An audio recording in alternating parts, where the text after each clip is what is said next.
Hello दोस्तों, नमस्कार। स्वागत है आप सभी का एक बार फिर से माई स्मार्ट यूपी बिहार के इस यूट्यूब चैनल में। दोस्तों, अगर आपने अभी तक इस चैनल को सब्सक्राइब नहीं किया तो यूपी संविदा कर्मी से जुड़ी हर एक छोटी बड़ी खबर को पाते रहने के लिए सब्सक्राइब करें माई स्मार्ट यूपी बिहार को,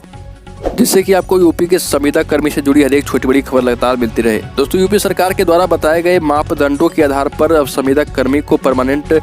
किया जा सकता है। अभी यूपी में चुनाव चल रहा है और इस बीच यूपी के संविदा कर्मियों के लिए बड़ी खबर आ सकती है। यूपी सरकार के द्वारा बताए गए मापदंडों के आधार पर सिर्फ वही संविदा कर्मी इसका लाभ ले पाएंगे जो उत्तर प्रदेश लोक सेवा आयोग के क्षेत्र के बाहर समूह ग और समूह घ के पदों पर सरकारी विभाग में दैनिक मजदूरी या कार्य प्रभार पर या संविदा पर कार्य कर रहे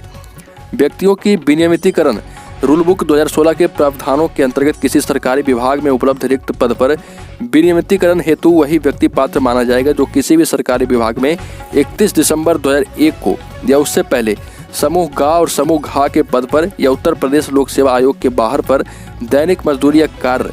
प्रभार या संविदा पर सीधे लगा हुआ है या नियोजित या अनियोजित या कार्य कर रहा है। दोस्तों, संविदा कर्मचारी को परमानेंट होने से लाभ मिल पाएगा और ये लाभ ये हो पाएगा कि संविदा कर्मचारी को सरकार जब चाहे जॉब से निकाल सकती है, जबकि परमानेंट कर्मचारी को सरकार बाहर नहीं कर पाती है। और परमानेंट होने वाले कर्मचारी को अच्छा वेतन भी मिलेगा,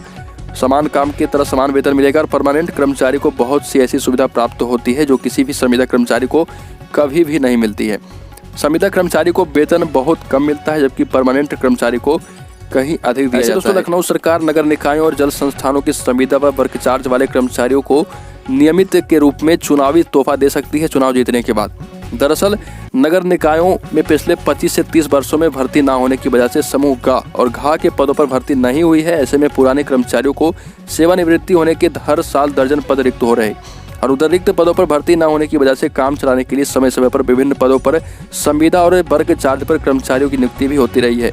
निकायों व जल संस्थान में संविदा और वर्क चार्ज वाले कर्मचारियों की संख्या लगातार बढ़ती जा रही है और इसी को देखते हुए अब इसे नियमित करने का मन सरकार बना चुकी है।